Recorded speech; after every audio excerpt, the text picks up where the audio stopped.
Maintenant, nous allons vérifier les sections, c'est-à-dire on va voir si les différents profilés qui composent cette structure peuvent résister aux efforts qui leur sont imposés.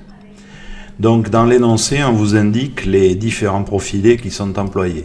2 HEA 200 pour les 2 poteaux, 2 tubes carrés de 100 de côté par 3 d'épaisseur de tôle, et 2 tubes carrés également de 50 par 4 pour les diagonales.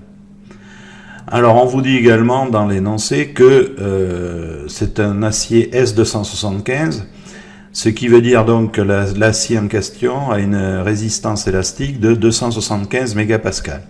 Et nous avons un coefficient de sécurité de 2, ce qui veut dire qu'on va diviser par 2 la limite élastique pour savoir quelle est la limite admissible pour nos profilés.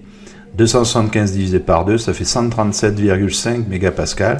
Nous savons donc que les différents profilés ne doivent pas dépasser une contrainte de 137,5 mégapascales. Alors pour calculer une contrainte, quand dans un profilé qui est soumis à de la compression et de la traction, c'est facile, il n'y a qu'une seule formule, c'est N sur A. N étant l'effort normal dans la barre et A étant sa section. Alors, pour les 2 poteaux HEA 200, il n'y a aucun effort dedans, ils ne sont pas soumis à un effort quelconque, donc évidemment leur section convient. Pour les tubes carrés de 100 par 3, donc ce sont les barres BC et la barre CD, eh bien nous avons un effort N qu'on avait déjà calculé. On sait que ces barres-là sont comprimées avec un effort de moins 460 décanewtons, puisque c'est de la compression.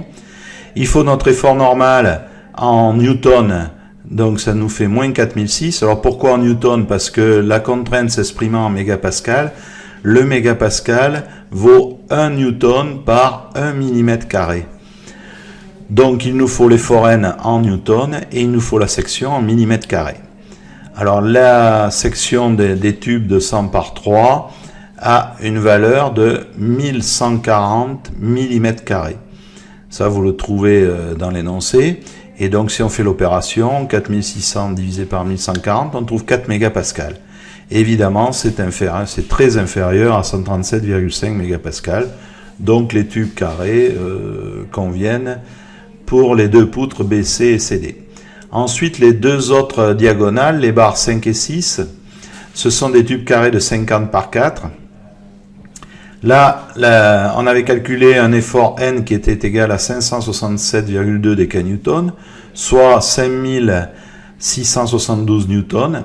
Si on fait 5672 divisé par 720 mm carrés, c'est la section de tube carré, c'est 7,2 cm carrés. Alors pour transformer les centimètres carrés en millimètres carrés, vous enlevez l'exposant. Donc 1 cm, combien ça vaut en millimètres? Eh bien ça fait 10 mm. Et comme c'est au carré, eh bien on fait 10 puissance 2, donc ça fait 100. Et si on multiplie 7,2 par 100, on trouve 720. Donc 5672 divisé par 720, ça fait 7,8 mégapascales. C'est très inférieur encore une fois à 137 mégapascales.